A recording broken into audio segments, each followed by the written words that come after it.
Before people called it Appalachian food, it was just supper. A pot on the stove, a skillet getting hot, cornbread on the table. Something from the garden, something from the cellar, and maybe a little pork if the family had it. This was not fancy food. It was food that had a job. It had to fill the belly, hold the body, and help a family get through another day of work. And if you grew up in the mountains, some of these foods will not sound like history. They will sound like home. Well, let's start with the one almost every Appalachian family knows. The one you probably ate many times as a child and maybe never realized how much history was sitting in that bowl. Soup beans and cornbread. Soup beans and cornbread are not just a meal in Appalachia. They are almost a family language. If you say bean soup, somebody from the mountains may stop you right there because soup beans are different. They are cooked slow. They are thicker. They are heavier. They sit in the bowl like they were meant to keep a working person standing. And the cornbread is not decoration. The cornbread belongs there. Some people crumble it straight into the beans. Some keep it on the side. Some use it to catch every drop of potlikker left at the bottom. Everybody has their way. But the feeling is the same. A pot of beans on the stove meant the house still had supper. Maybe money was thin. Maybe there was no meat. Maybe there were not many choices. But nobody had to sit at the table with nothing. That mattered. Beans gave strength. Cornbread gave weight. Together they could feed children, men coming in from work, women who had been on their feet all day, and whoever else happened to stop by. That is why older people still respect this food. It did not try to impress anybody. It just did what it was supposed to do. If you still eat soup beans and cornbread today, you already know this is not weak food. This is food that stays with you.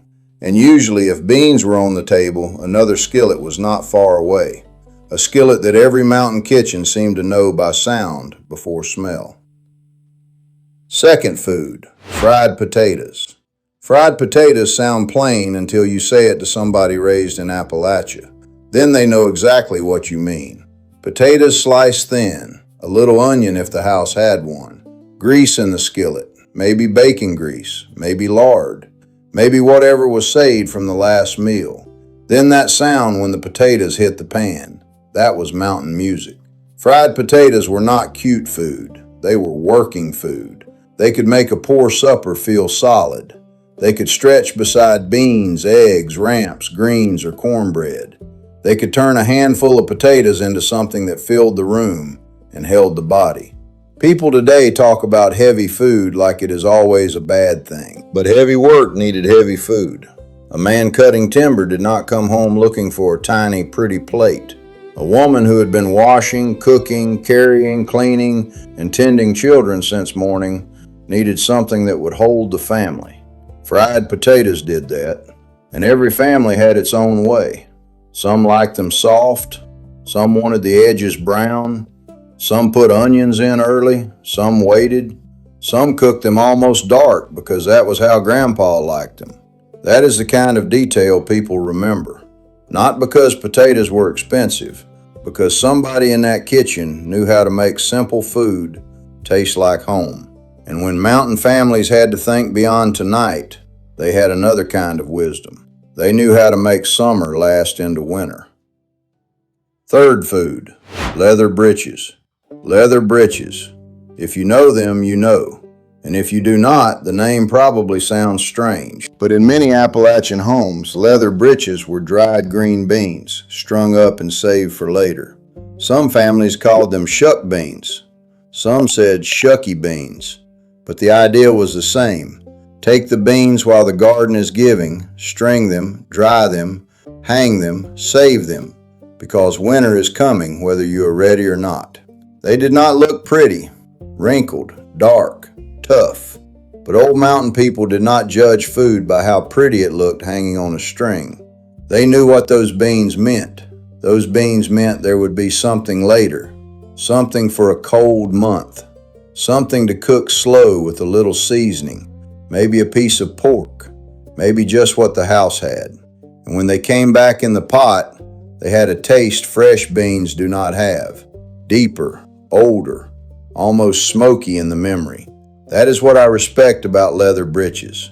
They were not just food, they were planning. A woman looking at dried beans hanging in the house knew the family had not wasted the garden. That is a kind of peace modern people barely understand. Today, if the store is closed, people panic. Back then, a lot of families looked at what they had put away and said, "We can make it."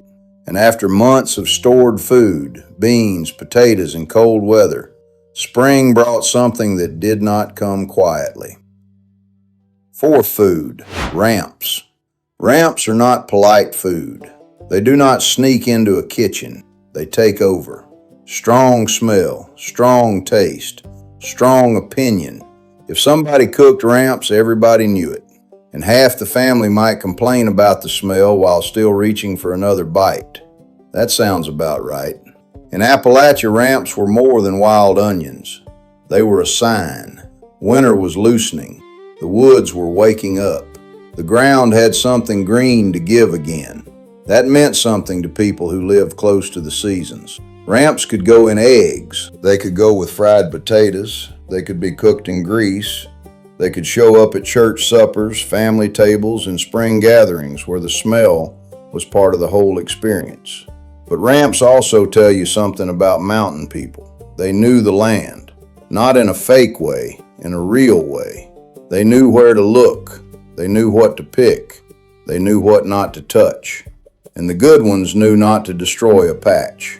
You took with sense. You left some behind. You thought about next spring.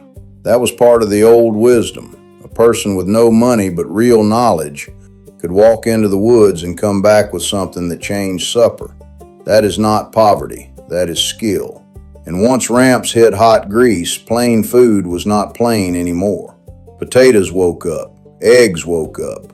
The whole kitchen woke up. But not every Appalachian food had to announce itself like ramps. Some of the strongest food sat quiet in a pot. Dark greens, low heat, and cornbread waiting nearby. Fifth food, greens and potlikker. Old Appalachian families knew greens were real food. Turnip greens, mustard greens, collards in some homes, wild greens if the family knew exactly what they were doing. They were cooked low and slow until they turned tender and deep. And at the bottom of that pot was potlikker. Now people can argue about spelling, pronunciation, and whose grandmother made it best. Let them argue. The truth is simple. Old people did not throw that broth away. They ate it.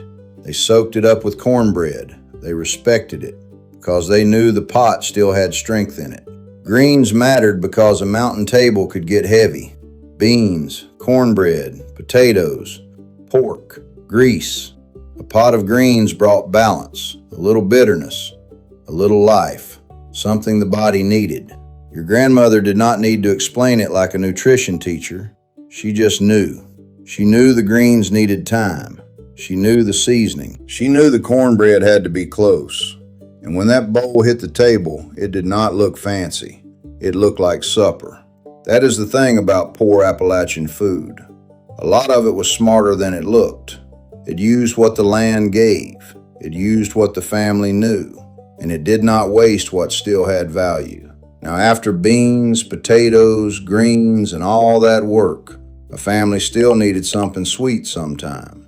Not candy sweet, mountain sweet. The kind that took labor before it ever touched a biscuit. Sixth food, sorghum molasses and biscuits. Sorghum has a taste you do not forget. Dark, sharp, sweet but not soft. It has an edge to it, a real Appalachian edge.